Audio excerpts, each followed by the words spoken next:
COVID cases are on the rise across the nation and in our area, which means something many of us thought we'd seen the last of is back. Businesses, hospitals, even colleges, including one in our area, reinstating mask mandates. So will there be more to come as we head into the fall? And are people ready to be forced to mask up again? For a look at some health concerns on the horizon as we approach the end of summer, including a rise in COVID cases and questions about updates to vaccines. We're joined now by former FDA Commissioner Dr. Scott Gottlieb. He also sits on the board of Pfizer. Certainly at this point, it doesn't appear more pathogenic, so it doesn't appear to be more dangerous. It's too early to know. There is a booster shot that I know Pfizer has talked about coming to market soon, and Moderna has one, and perhaps and Pfizer, others. and Novavax as well. Well, it's back.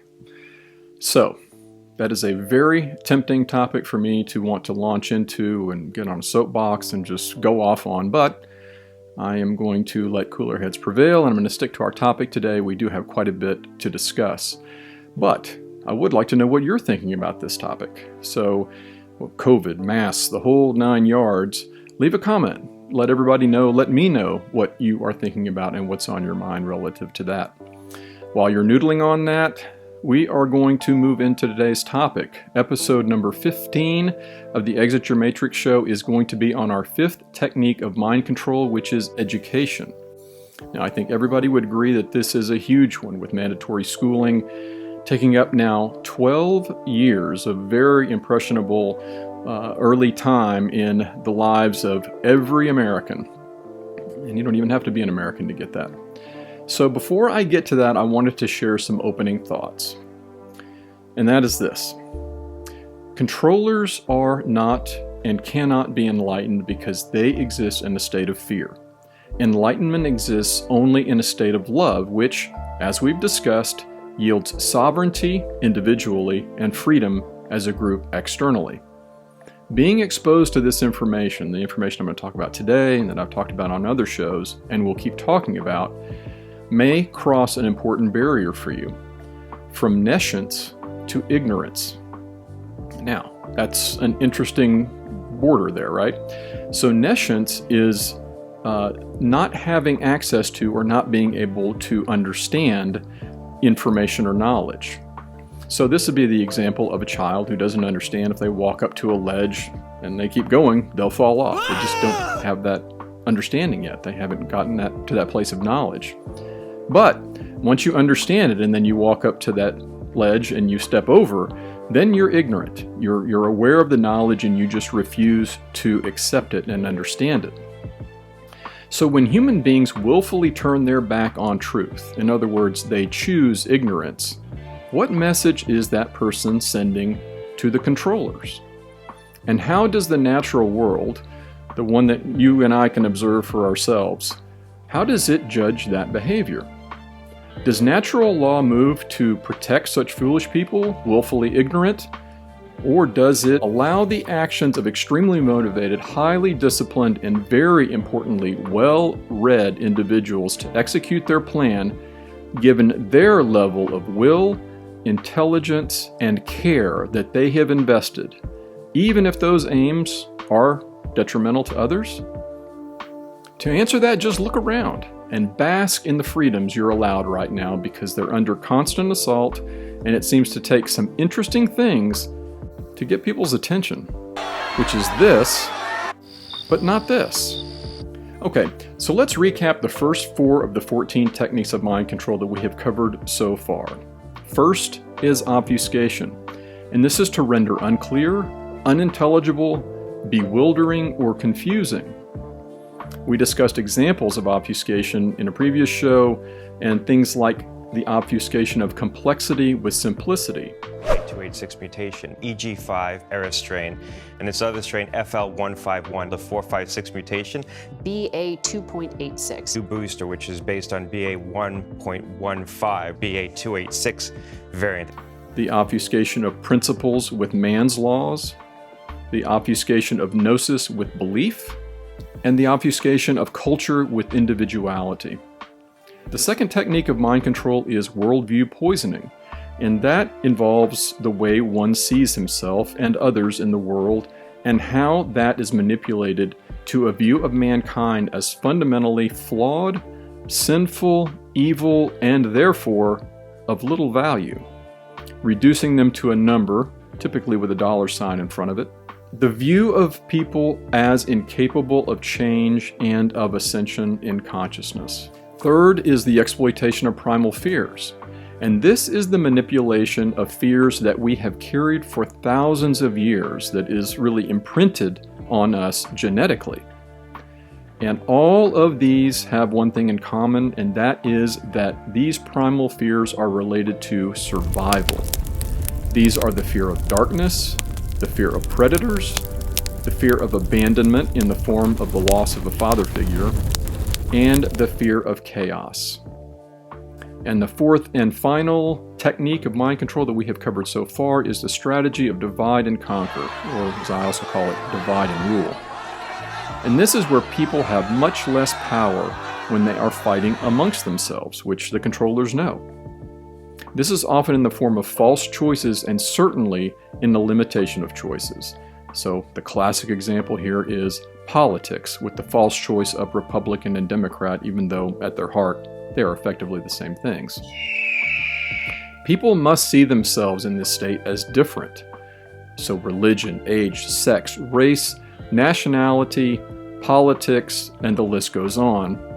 And notice that we're always encouraged to celebrate our uniqueness and our differences, but rarely are we encouraged to share our humanity and our interests, which actually are surprisingly similar. So this brings us to our fifth technique of mind control, education, or so-called education, but we will get to that. So I hope you're ready to hear what has been, to me, nothing less than shocking information about the history and the ongoings and the character and nature of our school system. I think it's important to do a quick recap of some brain structure concepts to ground this discussion in physiology and the known workings of the physical components of the brain, but also how they relate to our psyche, the non-physical part of our thinking and mental processes. So let's start with what we started with way back in probably episode number 2, and that is the triune brain structure. So we have 3 parts of our brain nested on top of one another. At the base is the R complex, or what's called the reptilian brain, and this is responsible for basic survival. So this is fight, flight, freeze, seeking food, shelter, and all of those basic necessities to continue survival. On top of that is the limbic or mammalian brain, and this generates chemicals, actual physical chemicals that we need in our bodies for us to experience emotions. And emotions are the spirit in which we do things. I've always loved that definition. The neocortex is the third part that's on the very top, and that is also known as the human or thinking brain, and this allows those functions that are unique to us as human beings. These are things like reasoning and ability to engage in art and music, philosophy, to be able to have an imagination, creativity, and all of those things. So we also have the left and right hemispheres of the brain to understand, and here you've got a pictorial that I've always loved. You can see the left and right hemispheres and what they control, what they're responsible for. And that's important, but what's even more important is to understand the impacts from chronic left or right brain dominance. So if we have chronic imbalance to the left brain, we have a condition in a worldview called randomness, and this is basically that there is nothing that can really be known, nothing can be determined, everything is random. There are no laws of the cosmos, there are certainly no natural laws or the laws of the universe that govern behavior, that govern actions in the world. If we have chronic imbalance to the right brain, this results in a worldview of determinism. And this is the exact opposite, which is not only can everything be known, but it's known outside of you, and it's known and has already been basically, let's call it, recorded. And the only thing for us to do is simply to play out our roles. We have no effective way of influencing that. It's already been set down. So with left brain dominance, we have things that can result like scientism, atheism, social Darwinism, moral relativism, eugenics, and order giver master consciousness and behavior. And if we have this right brain dominance, this can result in radical religionism, susceptibility to cults, and order follower slave consciousness and behavior. Now, all of this is important because the U.S. schooling system is highly left brain centric, because the results, the skills possessed by the output, or graduates, are tangible and easily quantified, and just as the market would dictate, they are in demand. Think about the vast majority of occupations and what they require. Left brain skill sets, do they not? Problem solving, mastery of rules. Think about lawyers and doctors and psychologists and pharmacists, just to name a few examples. They're always working within a set of rules and always working with a license. And certainly the capacity for repetition of tasks is critical in this left brain world. Now, I think the best place to start the discussion of U.S. schooling is way back in 1806 at the Battle of Jena. I know what you're thinking. Bull ring history. More dates and wars and worthless stuff. Well, trust me, it may seem that way, but it's vital to understand the protocols and the underpinnings of this philosophy. What leads to the awareness of nature and character of the American school is right here in front of us. So, this Battle of Jena was a confrontation between Prussia's military, what is now Germany, and France's forces under Napoleon. Now keep in mind that this took place early in Napoleon's career, so he was the underdog, and Prussia had a professional military, and it was certainly assumed that it was going to be an easy victory. But something very odd happened. Large numbers of Prussian soldiers made a crazy determination for themselves. They abandoned the fight. Why did they do that? Well, what we know from the account is that they had the audacity to decide for themselves that they preferred returning to their families and homes over potentially going straight ahead and being maimed or killed. So they walked. Now, this was completely unacceptable for the Prussian controllers, so they did, of course, a lot of research and concluded that the best way to attenuate its citizenry toward the desires of the state and away from their self-interest was education. And specifically, compulsory and tax-funded primary education. And they start doing things like teacher training, national testing, dedicated national curricula for each grade, mandatory kindergarten, and on and on. Any of that sound familiar? Then Horace Mann enters the picture as Massachusetts' first Secretary of Education, and with him, an absolute crusade for public schooling. Of course, he was an ardent supporter of the Prussian model. Did you know that? One historian said of Mann that, quote, "No one did more than he to establish in the minds of the American people that education should be universal, non-sectarian, free, and that its aims should be social efficiency, civic virtue, and character, rather than mere learning or the advancement of sectarian ends." Now I want to introduce you to someone you may know of, but if you don't, this is John Taylor Gatto. And this guy is an incredible treasure. If you haven't heard of him, he won the New York City School Teacher of the Year Award in 1989, 1990, and 1991. But he became increasingly disillusioned with what he was experiencing there, so he finally quit and then began writing some scathing indictments of public education, one of which is the book Dumbing Us Down, The Hidden Curriculum of Compulsory Schooling, which I'll be quoting from quite a bit. And I'll include a link to that book as well as an op-ed piece Gatto had published in the Wall Street Journal to announce his resignation and the reasons why, and it is an absolute must-read. I just did not have enough time to include any of it here.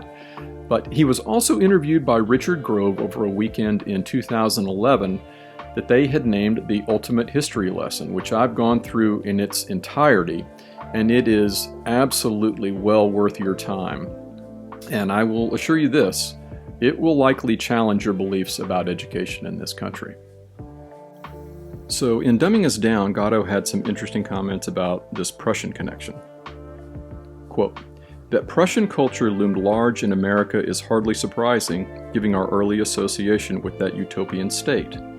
A Prussian served as Washington's aide during the Revolutionary War, and so many German-speaking people had settled here by 1795 that Congress considered publishing a German-language edition of the federal laws.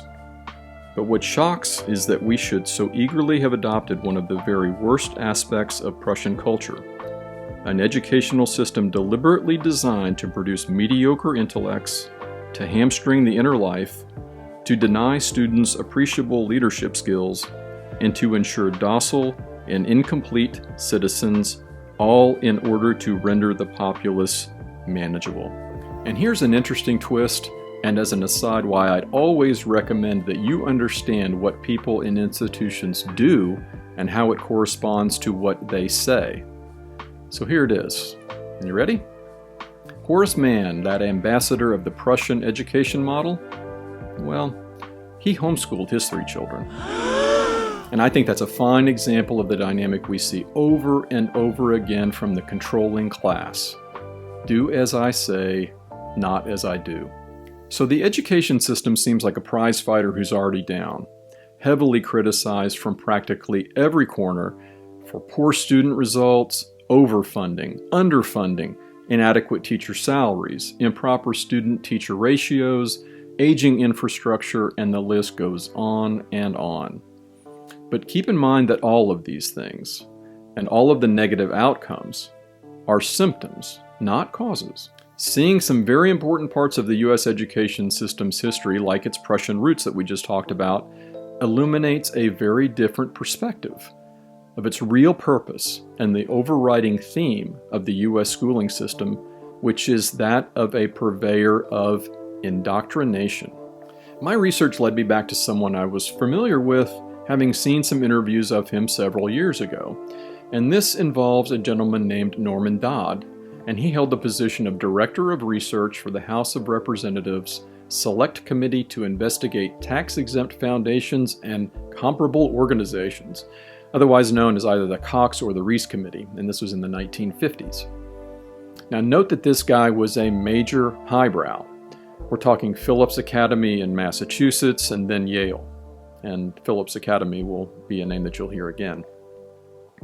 In his role, he coordinated and directed the work of the committee's staff. So Dodd was contacted by Roland Gaither, at that time the president of the Ford Foundation, one of the subjects of the investigation. So Gaither invited him to the foundation's offices during a future trip to New York, which he did. And then this exchange.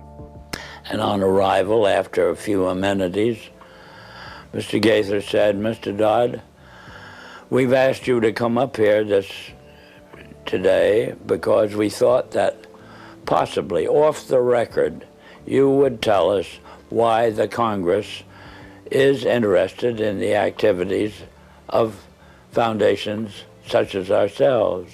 Mr. Gaither then went on voluntarily and stated, he said, "Mr. Dodd, all of us that have a hand in the making of policies here have had experience either with the OSS during the war or the European Economic Administration after the war.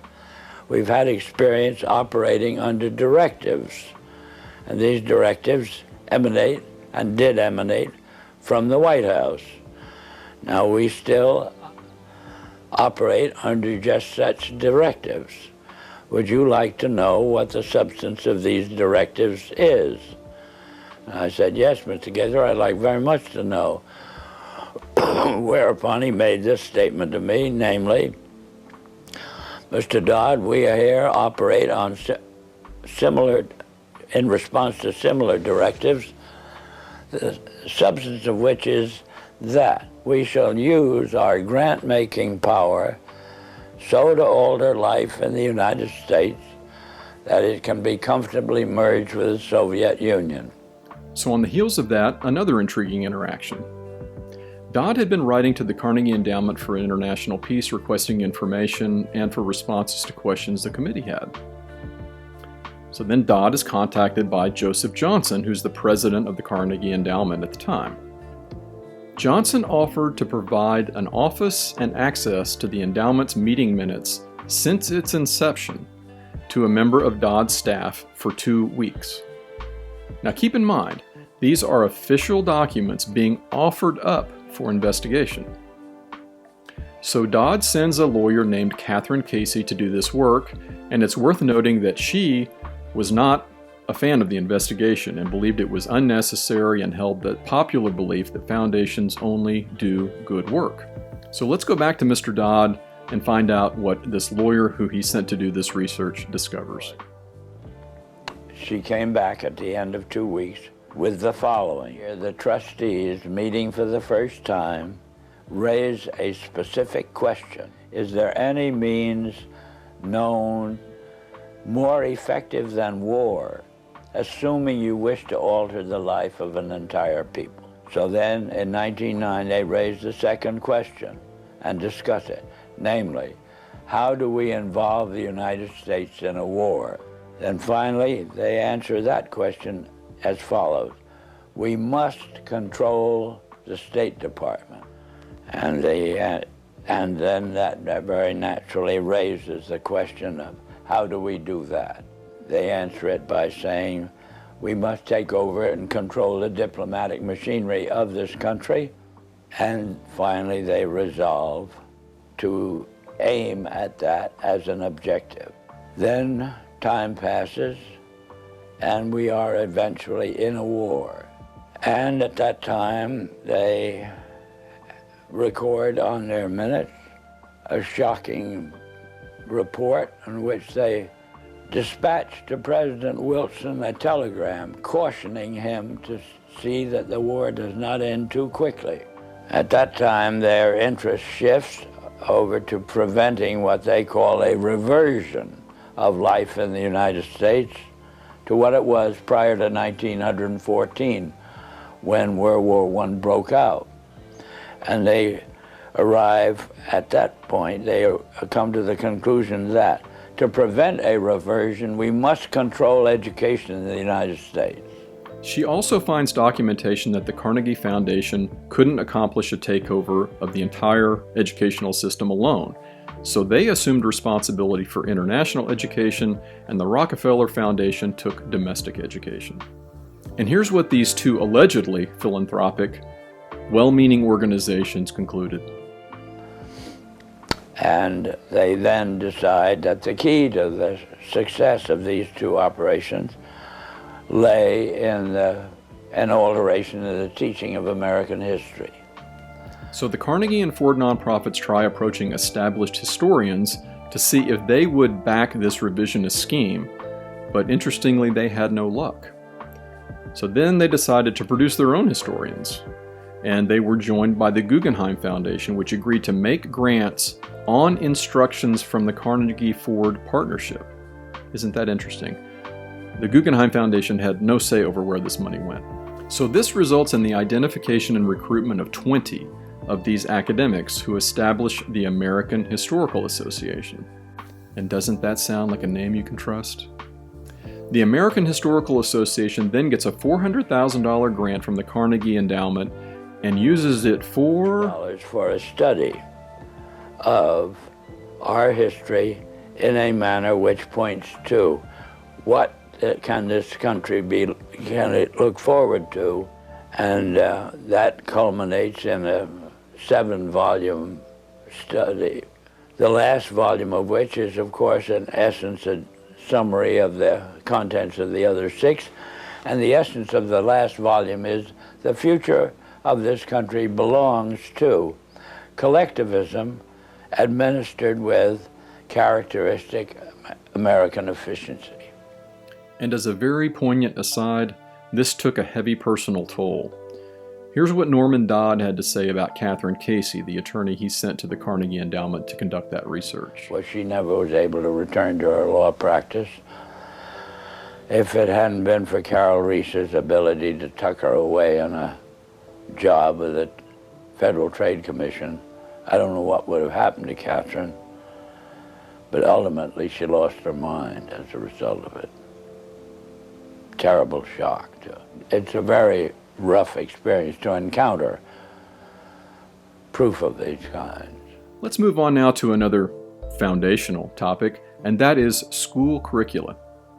So just hearing the names of some of the subjects young people are learning about in high school these days gives the impression that our education system is very sophisticated.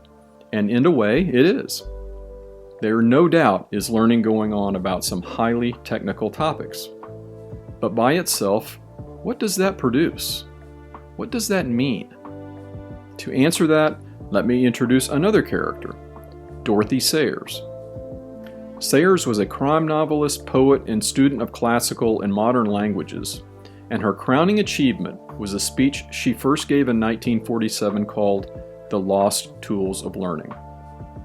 Here's what she had to say about learning and subjects. Is it not the great defect of our education today that although we often succeed in teaching our pupils subjects, we fail lamentably, on the whole, in teaching them how to think? They learn everything except the art of learning. But along with Sayers' criticism, she reminds us of an age-old approach that truly educates and informs, called the trivium, and you may have heard of this. The trivium is a combination of grammar, logic, and rhetoric with traditions in ancient Greece. And here you can see the components of the trivium in what I think is a pretty good example of how to put it in a pictorial form. And I really like how the three components are shown interconnected, which they certainly are. And you can see the descriptions there for yourself, but I think to give it perhaps something that we can all associate with, I've heard the trivium described best as a computer. And that is, grammar is all of the knowledge and information, and so that is like input to a computer. It's data that goes in. And logic is our processing of that data and formation of opinions and beliefs and challenging all of those ideas. And that is the processing of the computer. And then we have the rhetoric, and that is where we take the information, we process it, and then we're going to put it out into the world in some form. And that is the rhetoric, or that is the output of the computer, which we can see in printed form or something on the screen. And I'd say this show is primarily about grammar, at least at this stage, and that's the collection of information we need to have that we can then wrestle with in the logic phase. And Dorothy Sayers gives us some advice that so many other wise people I come across continue to say, and that is that the greatest wisdom, despite our iPhones and our 5G and our AI and on-demand everything, was actually achieved long ago. If we are to produce a society of educated people, fitted to preserve their intellectual freedom amid the complex pressures of our modern society, we must turn back the wheel of progress some 400 or 500 years to the point at which education began to lose sight of its true object towards the end of the Middle Ages. So how popular do you think that advice would be? That going back to methods and mindsets about education from the end of the Middle Ages might solve our problems? Is that something you could get behind? So when I think of using the trivium in the education process, I think of it as, of course, real education, because it would be the presentation of principles. And the Oxford English Dictionary tells us that principles are fundamental truths or propositions on which others depend. They are a general statement or tenet, forming the or a basis of a system of belief. Hello friends, if your initial reaction is, why the wardrobe change? Well, I think I bit off more than I can chew with this one. So, did all the taping, most of the taping that I needed to do, still have a little bit left. And I've been editing it, and I am well into the 45-minute mark, approaching an hour. And my thought on this is really to keep these short on a relative basis, more in the kind of 30-minute mark, I think is better. So I'm going to go ahead and cut this one here. Hopefully what you've seen so far is giving you some new knowledge, a new perspective about the U.S. education system. One question I had for you is, were you surprised to hear that the Ford Foundation, the Carnegie Endowment for International Peace, and the Guggenheim Foundation, three of the biggest names in nonprofit work, were actively working toward collectivist goals? Wow, I was pretty surprised myself. All right, well listen, please like, subscribe, share, do something, tell me something, give me some kind of feedback, leave a comment, let me know that somebody out there is hearing this. I will get back to you as soon as possible with the remainder of this one, and we'll continue on with mind control technique number 5, part 2, education, next time. And in that one, we'll be discussing the very, how shall I say, revealing writings of a man Wikipedia describes as having, quote, largely shaped modern public schools. We'll also hear from a high school valedictorian lay down some hard truth, and finish up with some examples of definitely un-American, or so we're told, influences on our system of schooling. So I hope you'll join me then, and as always, do your own thinking. Until then, be well.